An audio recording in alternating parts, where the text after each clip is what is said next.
Als je boven het gigantische Congolese regenwoud vliegt, zie je meteen het probleem. Overal stukjes waar de bomen weg zijn en veel rookpluimen.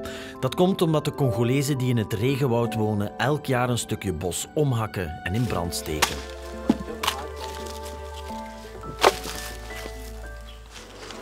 Tafuta vitamine juu hapa ndio tunapanda inamalizika vitamine ndio sasa tunatokaka tunahama tunaenda ngambo nyingine.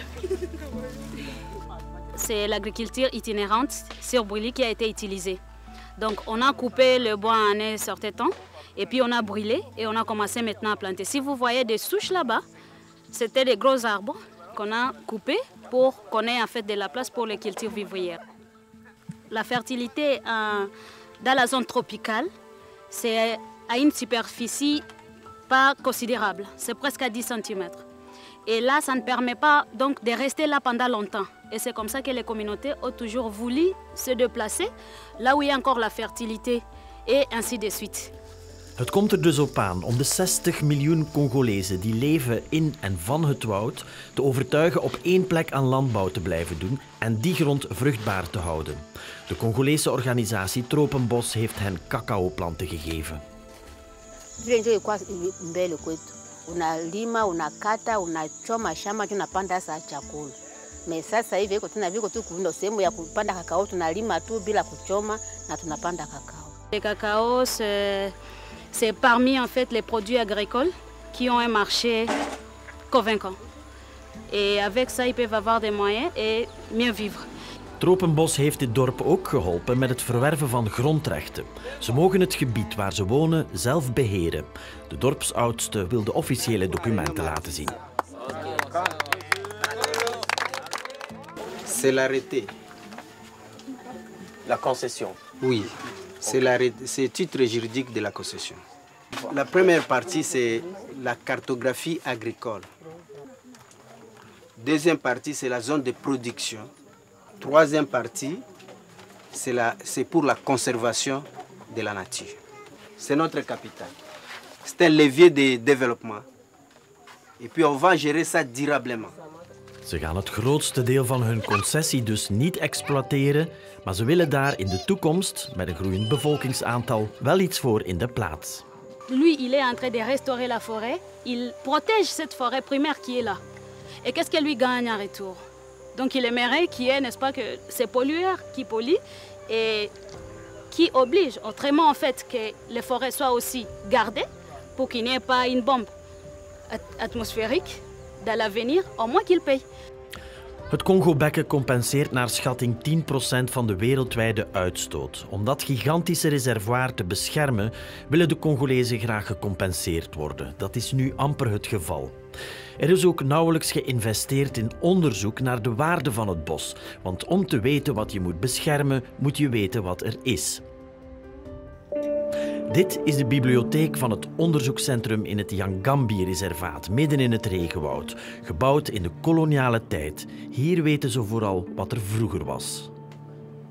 Voici un peu un document qui est beaucoup plus consulté par nos visiteurs et chercheurs qui viennent de par-ci par-là, qui sont curieux un peu de savoir le contenu de cette forêt, parce que ça parle des caractéristiques des bois congolais. Ce livre ici a été publié en 1953. Si, dis-moi, on avait une publication pareille récente, ça pourrait nous permettre de comparer. Maar voor recente publicaties is er geen geld. In het Nationale Herbarium, dat ook van de koloniale tijd dateert, bewaren ze de planten van Congo. Tenminste, vooral die planten die in de koloniale tijd zijn verzameld. Comme je disais, nous avons les matériaux qui datent de l'année 1899, plus d'un siècle. Ce n'était que 60% du territoire congolais qui a été inventorié. Les 40% restent encore non inventoriés. La RDC aujourd'hui, oui, on parle, c'est un pays solution. C'est à partir de notre biodiversité. Pour nous, avoir à connaître toutes les espèces possibles. À un certain moment, les activités étaient un peu arrêtées compte tenu des moyens. Er zijn nog duizenden plantensoorten te beschrijven en dat begint nu eindelijk wat te bewegen met de steun van de plantentuin van Meissen. Onderzoekers gaan opnieuw het bos in om naar nieuwe soorten te speuren. Zo is onlangs nog deze nieuwe wilde koffiesoort ontdekt. Les fleurs étaient exactement comme les fleurs de Psylanthus. Mais quand il y a eu fructification, c'est là que nous nous sommes rendus compte que les fruits étaient plutôt noirs, pendant que les fruits de Psylanthus sont des fruits rouges. Et cela nous a encore une fois confirmé que c'était une espèce qui n'était pas encore décrite. De onderzoekers willen de wilde koffiesoorten beschrijven en vermenigvuldigen voor ze verdwijnen. Maar ze willen ze ook commercialiseren. Als de woudbewoners geld kunnen verdienen met koffie die groeit tussen de bomen, wordt er misschien minder ontbost.